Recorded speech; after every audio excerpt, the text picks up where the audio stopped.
Je pense qu'aujourd'hui, on est tous d'accord pour dire que Firmin Lopez a un Dani Olmo dans chaque pied. C'est vrai qu'il y a des jours où il n'est pas bon, mais lorsqu'il est bon, les amis, regardez ce qu'il fait. Les 2 buts qu'il marque aujourd'hui sont juste incroyables. Sur l'action du premier but, le ballon part de Cubarsi au milieu du terrain. Il réussit à trouver Ferran Torres qui se retrouve juste là. Ferran Torres, malgré sa nullité devant les cages aujourd'hui, il a eu cette intelligence de jouer à une touche. Il a fait une remise directe à Firmin Lopez qui avait dégainé un appel. Le gars arrive dans la surface, il enchaîne avec un tir, petit filet opposé, but. Et le deuxième but, c'est lui-même qui part la chercher. On lui fait la passe à 25 mètres des cages. Il n'a pas réfléchi longtemps. Que ça soit sur son pied gauche ou pied droit, le frérot il réfléchit plus depuis un moment. Allez, j'ai même pas fini de faire ma vidéo, elle est passée de 4 buts à 6. 6 buts. Ah, Valence. 18 buts à 1 en 3 matchs seulement face au FC Barcelone. Les 3 derniers matchs, 18 buts encaissés. Comment c'est possible? Revenons à nos moutons, c'est mieux. Robert Lewandowski qui rentre en jeu. Le frérot il claque un doublé. Pendant que la Ferra lui passait son temps à rater pendant tout le match. Comment c'est possible de rater ce genre d'occasion-là? Il est tout seul face au gardien. Il a raté. Et c'est lui le Barça appelle l'avenir du club au poste de numéro 9. Franchement, vous n'êtes pas gâtés. Hein? Robert Lewandowski est rentré en jeu. Première occasion. Dani Olmo lui fait la passe. Il était bien placé. Il contrôle le ballon et il enchaîne avec un tir. C'est simple. Ce qui m'intrigue dans tout ça, les amis, c'est que Retafe, les amis, vous connaissez Retafe? Ils sont à 4 matchs, 3 victoires et 1 défaite. Devinez c'est contre qui la défaite?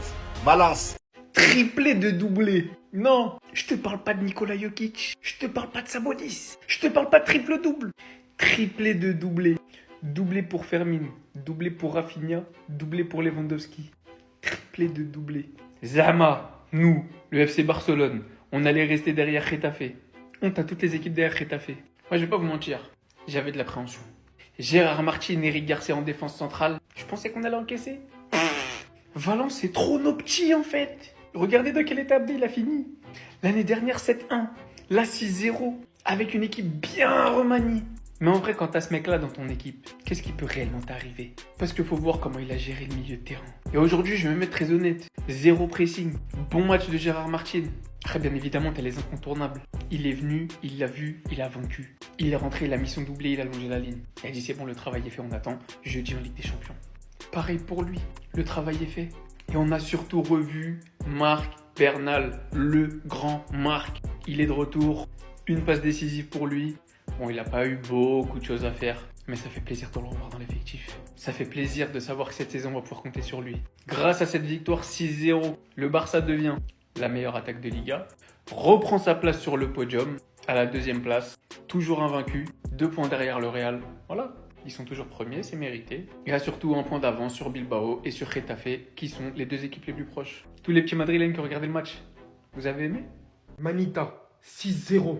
Lamine Yamal, tout ça là, ils n'ont pas joué. Ce mec à la base a été puni par un de ses flics parce qu'il arrive en retard et ne l'a pas titularisé. Un but, il vient couper au second poteau après une excellente passe de Marcus Rashford. Son deuxième but, contrôle, gros pétard juste après. Lamine Yamal prend forcément beaucoup de médiatisation. Toute la lumière est centrée sur lui. Mais les Barcelonais, des fois, je me demande comment vous avez pas pu propagander ce mec qui a plus de buts que Dembélé et Lamine Yamal. 61 en 64 matchs. Avec des triplés face au Real, Bayern. Et en plus de ça, maintenant, Lamine Yamal essaie de lui prendre les pénaltys. Les gars, va falloir commencer à le respecter très sérieusement. Pour moi, il foudroie Gavi. La palette technique, tellement large qu'il a ce mec. Les buts de fou qu'il plante en plus. Regardez-moi sa position. Le ballon est tout droit dans les filets. Même dans des angles mais tellement fermés, tu te demandes comment il fait en fait. Ce mec respire tellement le football, c'est impressionnant. J'avais vu lors des Jeux Olympiques comment il avait porté l'Espagne, je m'étais pas trompé. L'ancien qui rentre, il met aussi son doublé. Voilà, tellement ça nage dans la bonne vibe, tellement l'équipe est explosif. Profite du collectif, Dani Olmo qui lui envoie des passes laser. Dans une telle équipe, même si t'as 40 piges, hein, t'es obligé de marquer comme ça. Tellement t'es bien servi à ta fin. Moi qui étais confiant pour le championnat, aujourd'hui, comment je vois le Barça jouer, les gars, va falloir être sérieux jusqu'au bout, le Real. Hein. Que dire de cette équipe de tarés, de malades mentaux, de fous furieux, échappés de l'asile psychiatrique, 6-0. Et vous savez c'est quoi le pompon sur la Garonne? 3 doublés, dont un de Fermin Lopez. En fait, Chelsea, vous êtes complètement fous.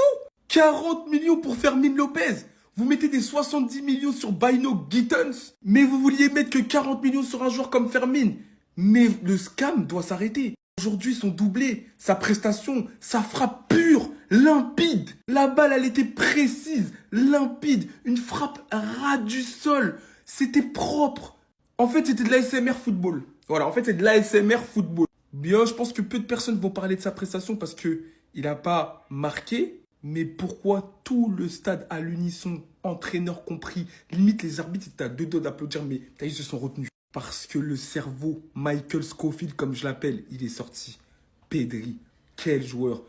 Meilleur milieu de terrain du monde. Et ça, j'ai pas peur de le dire. Le Barça, c'est fort. Moi, je le dis. Même quand tu veux plus, il y en a encore. Moi, je me moquais de Rashford sur ma story Snap. D'ailleurs, allez me follow. Juste après, une seconde après, il m'a écouté. Parce qu'en fait, il s'ennuyait dans le match. Il s'est dit, qu'est-ce que Bass il dit sur Snap? Ah, ok, vas-y, attends, je vais l'aider là. Passe décisive. Pour la finition de Rafinha, qui lui aussi venait de rentrer, doublé. Et un autre joueur qui lui aussi venait de rentrer, doublé. Lewandowski, tranquillement, 6-0. Le FC méchant, le FC hôpital psychiatrie. J'ai plus les mots, les gars, 6-0. Cette année-là, ça va être dur de les arrêter, hein. Sans Yamal. Sans Yamal. Même si Ferran Torres a été très bon dans le jeu, Lewandowski lui a appris c'est quoi un œuf devant la surface. Et d'avoir ces deux profils au Barça, franchement ça fait du bien. Sans oublier le profil de Marcus Rashford qui peut aussi jouer à ce poste-là. Le Barça s'impose 6-0. Le méchant Barça de flic est de retour. Et quoi de mieux pour se relancer qu'affronter Valence? Maintenant le St James Park, on arrive avec ou sans Lamine Yamal. Fermin Lopez s'est doublé ce soir. Et il pouvait être passeur mais elle a été touchée. On n'oublie pas de faire un petit clin d'œil à la passe de Koubarsi mais je ferai une vidéo sur lui. Pour Ferran Torres et Ferran Torres pour Fermin Lopez. Et pour son deuxième but, il a simplement explosé les cages. Et Fermin Lopez, c'est ça. Son premier match au Barça, c'est ce type de but qu'il avait mis face au Real. Ce joueur est unique. Et c'est pas pour rien que je milite pour qu'il soit titulaire. Rafi Coco Jojo, je ferai une vidéo sur lui. On l'a mis au banc, il s'est fâché. Doublé. À ça du triplé. Une superbe passe de Rashford pour le premier but de Rafinha. Une belle passe de Fermin Lopez pour Rafinha. Devant les cages, il était méchant et dommage parce qu'il était à ça du triplé. Ça fait plaisir de revoir Bernat qui en plus de ça est passeur pour Lewandowski. L'ancien Robert, c'est 2 buts en 11 minutes. Gérard Maldini, moi je trouve qu'il a fait un très bon match. Pedri, je pense que j'ai plus besoin de vous le présenter avec le brassard de capitaine. La grande classe. Da Fonseca devient fou devant chaque action de Pedri. En tout cas, le St James Park, on arrive. Enfin bref, sinon vous les gars, vous en pensez quoi? Ramenez-vous sur Snap, on s'ennuie.